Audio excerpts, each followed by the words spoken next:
tak tá Brezina, no tak to bolo tam pekné, spomienky fajné na to. Veľa športových aktivít sa tam dalo vykonávať. Bolo to tam pekné prostredie, aj chatky.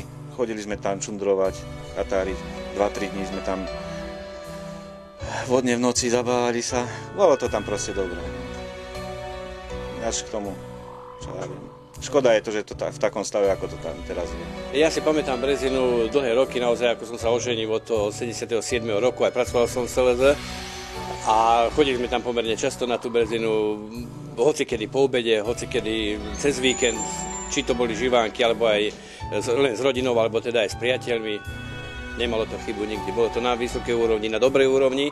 Na vtedajšie časy to bolo na veľmi dobrej úrovni. Brezina, bol to takedy známy pojem meste Hnúšťa, ktorý naozaj ľudí len k tým dobrým veciam iritoval a s dobou, ako prichádzala demokracia a nezáujem ľudí o tieto veci, tak v podstate aj tá Brezina to, čo mala prinášať, ľuďom neprinášala a keď nie je o niečo záujem, tak ani tí ľudia, ktorí o to sa mali starať a nemali záujem, tak to vidno, ak to dopadlo. Veľká škoda, že Brezina ako taká zanikla. Bolo to perfektné rekreačné stredisko pre všetky rodiny, predovšetkým s deťmi, ale aj bývalých zamestnancov SLZ.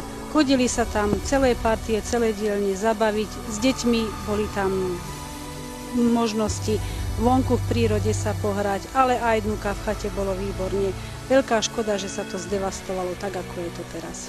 Nachádzame sa momentálne 6 km od Hnúšte, asi 300 metrov nad ňou, vo výške nadmorskej 625 metrov na bývalom rekreačnom stredisku na Brezine.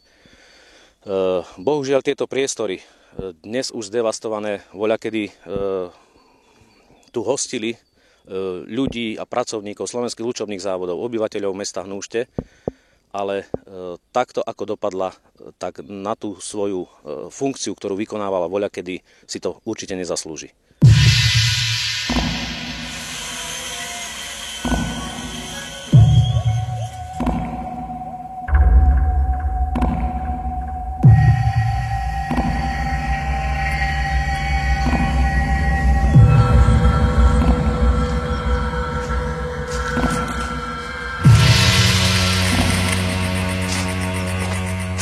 Toto je okienko do bufetu.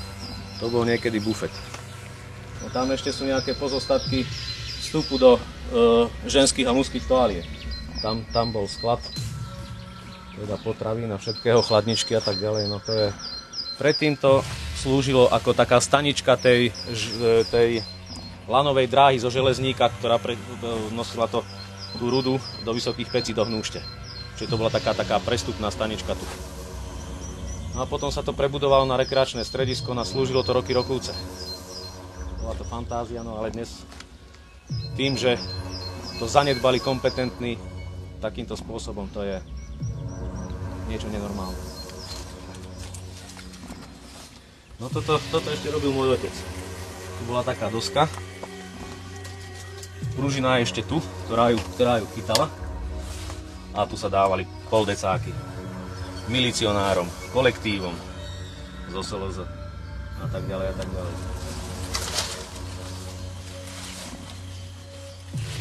No a spoločenská miestnosť. Tak tu sa robievali svadby v tejto spoločenskej miestnosti. Ideálne boli, keď bolo okolo 60 ľudí. Bolo to tu príjemné prostredie. V rohu bol televízor. Prvý farebný televízor v Hnúšti, tu chodili pozerať olympijské hry v 80.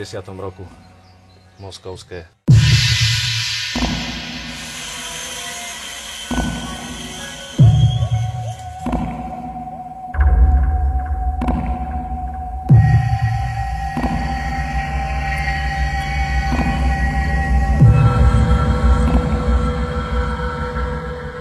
Tu na tomto vybetonovanom pľaci sa tancovalo. Hudba hrala spod altánku, zábavy, vydávalo sa jedlo, pitie cez okienko, pivnička, vína. Ani jeden altánok, ruské kolky.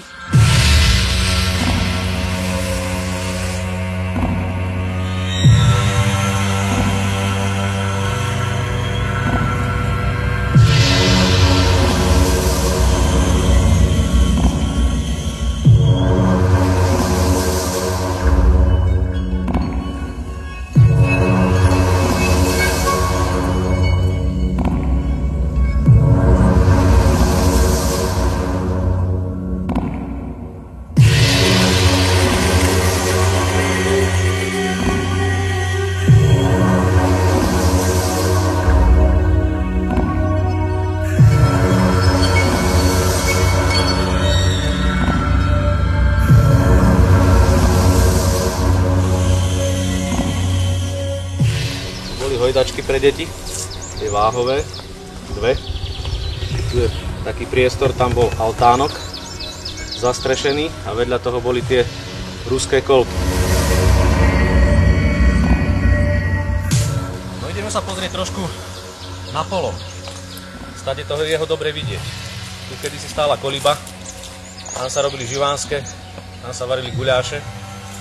Tu vidíme, čo tam je.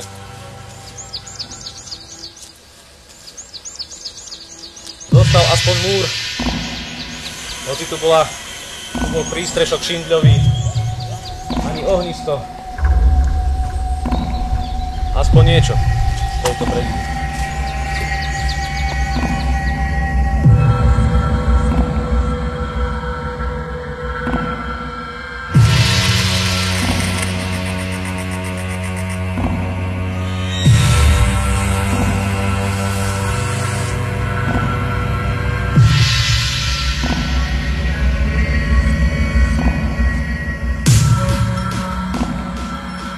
Miestak stála voľakedy poľovnícka chata.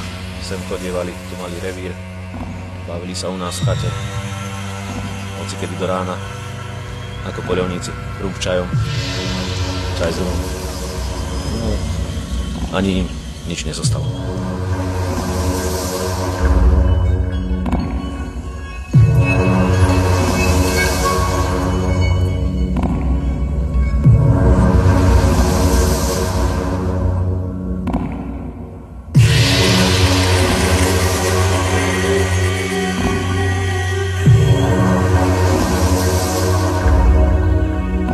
V tom priestore, ako sú tie kríky, tak tam bola jedna veľká chata, drevená, aj dostavovaná potom a patrila školstvu v Rimavskej Sobote. A nachádzame sa na takom vrchu, kde bol zásobník alebo rezervár vody v prírode. Proste Brezina mala problém s vodou, ale vždy sa to nejako pokrylo.